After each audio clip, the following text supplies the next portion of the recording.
siya para sigurado talaga na maayos siya. The head. Hello mga ka-afam. So, papunta kami ngayon ni Babe ng clinic. Salamat sa Diyos at okay ang pakiramdam ni Babe. Alam nyo, lagi ko sinasabi na okay si Babe. Tuwing may magtatanong kung kamusta siya, lagi ko sinasabi na okay siya. Para naman natuluyan siya magiging okay. Ngayon, tumawag na ako ng e-trike. So, hinihintay ko na lang si Arnold na pumunta dito. Ipapa-x-ray kasi namin yung kamay niya kasi nga masakit yung wrist niya. And then, sabi din ni doktor, baka pwede ihabol yung chest x-ray niya. So, mabuti din at maganda ang panahon kasi mainit. Kasi sa ngayon, kasi maulan-ulan na dito. Pero, ayan. Tagaktak, mainit. Shaking pa rin yung kamay ko kasi nag-gym kasi ako, nagbubuhat ako. Kaya shaking pa rin talaga yung kamay ko. Ito naman ang portable hand carry na oxygen na dadalhin ko kasama namin. Ito yung kanyang extra battery. Ito din yung oxygen machine. So, kailangan ko ito siya dalhin kasama namin para in case na mahirapan siya sa e-trike at kailangan niya ng hangin. May magagamit siya. And dadalhin ko rin to para habang nasa e-trike kami kapag kailangan niya ng oxygen, ito ang gagamitin niya. So, may iwan lang dito sa bahay ang anak ko at saka si Papa para madali ang pag-alis. Para madali ang pagbalik namin. Kung hindi ka siya.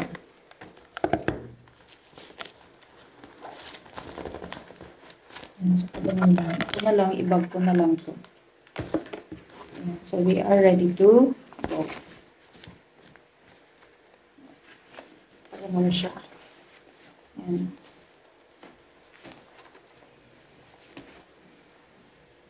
Diba ang ganda? Nandito na ang driver, si Arnold. Tapos si Babe naka-oxygen. Ayan. Mag-oxygen bago kami umalis. Pa, tuwang ikuanay pa kay makadto kami ni John sa clinic. Kailangan kusang katuwang para maglakat bala siya. Naman sa clinic ay. Mapa ipa-x-ray ang iyang kamot. X-ray ang pa. So, ayan. Oxygen first. Para maugidaya ka mo dahil. Ang iyang kamot, diba? Kasi nung ginambal mo na available. Si Arnold, kung available siya nga mag-ano, kay siya ang madrive sa amon. The driver, babe, he's now outside. Ano Arnold mo? I just call what's your name? Yeah, he just called me. Ano Arnold mo? Ang driver nga madulong to sa clinic. Sa taga-dingganin na siya. Taga sa may eskwelahan ni Saibanda. And then we have to pick one of these. I will check. So, You should have it there. kailangan din namin yan. Ay, ka mo to ay. Oo, kagang iya. Pati yaw madughan.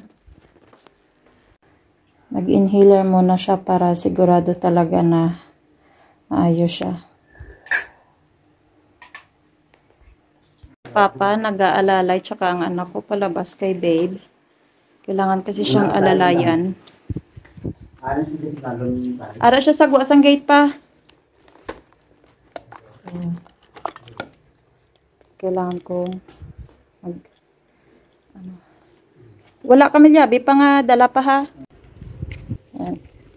So, ganyan lang si Babe maglakad. Dahan-dahan lang siya maglakad. Kasi hindi siya makakalakad ng mabilis. Gawa ng mabilis din bumaba ang kanyang oxygen.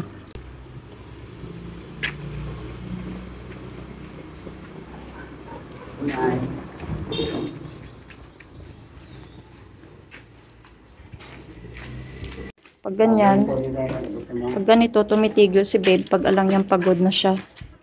Siya mismo ang tumitigil. Oo. Careful, Babe.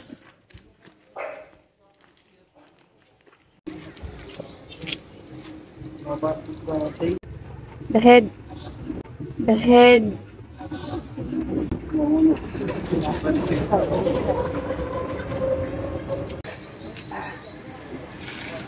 Hindi siya nabunggo ikaw.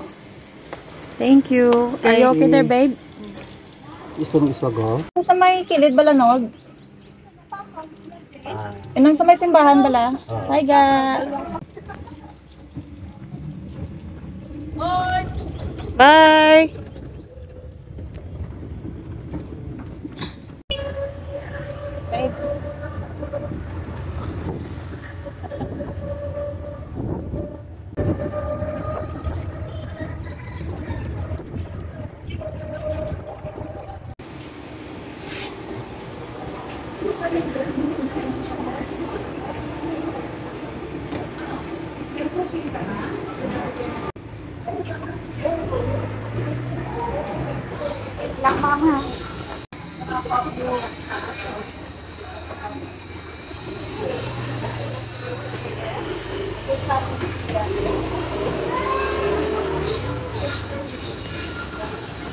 Careful, babe.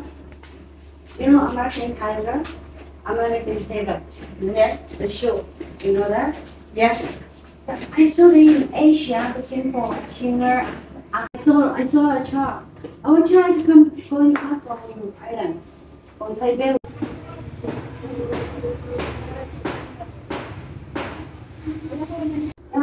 Morning time. No. Single. Pero tumaba nga daw. Balik na kami dito sa bahay. So, sa Lunes namin makukuha ang result ng wrist x-ray tsaka chest x-ray ni babe. Ando na siya. Ginatuwangan na siya ng ulit nila papa at ng anak ko. So, kailangan niya talaga magtigil-tigil. Kapag napapagod siya, kailangan niya tumigil.